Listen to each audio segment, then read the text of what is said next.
This is probably one of the most disgusting and disturbing things that we've dealt with. I dealt with some trafficking, child trafficking when I first got into Congress in 2013. And I actually stepped away from it because at some point it just starts wearing on you, and it's time to just kind of pass the baton because you get really jaded over it. When we stepped in here, we had 450,000 kids missing. 450,000 kids that were given to sponsors that weren't vetted. No home checks. No one was going by to see if they're where they're supposed to be, not even knowing if they were in their same state, not even to see if the sponsor was who they were at all. We've recovered 147,000, and all of them didn't have to be recovered. I'm not saying all of them had recovered. Some of them were where they were supposed to be. They were with a family member, and they appeared to be doing okay. But we've had some horrific cases. There's one that's kind of been out in the media a little bit where there's a ring of several adults that were keeping kids in an underground bunker in a dungeon. And the most horrific things that I pray to God that you guys don't have to see, because it permanently changes you. The stuff that these adults put kids as young as 2 to as old as 12 through, you can't make a horror story that bad.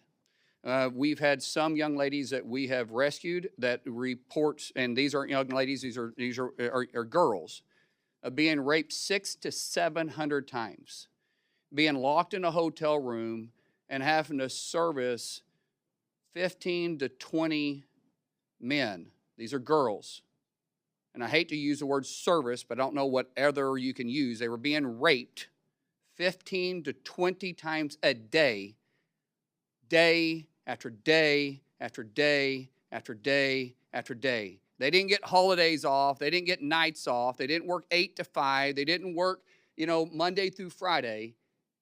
They were locked in the room and highly drugged, and one male at a time, disgusting individuals coming in and raping these individuals.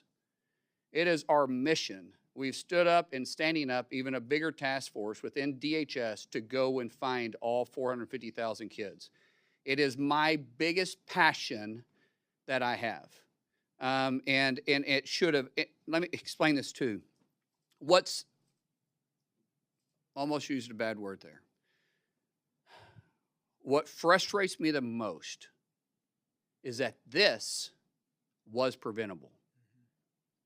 And no one can argue that. This was 100% preventable. And we have perpetrators that are doing the most horrific things to kids. And as a father to 6,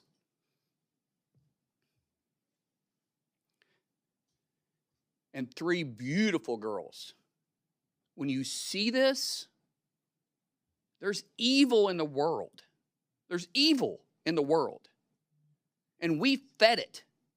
The Biden administration fed it for 4 years and took the innocent that's in my little girls' eyes, the innocence that's in our kids' eyes that we pray to God never has to deal with this, that innocent is permanently stolen. And we're trying to just restore some type of comfort to these young girls. But let me explain to you, young boys too. Unfortunately, we're seeing a rise of young boys being trafficked. And it just disturbs you.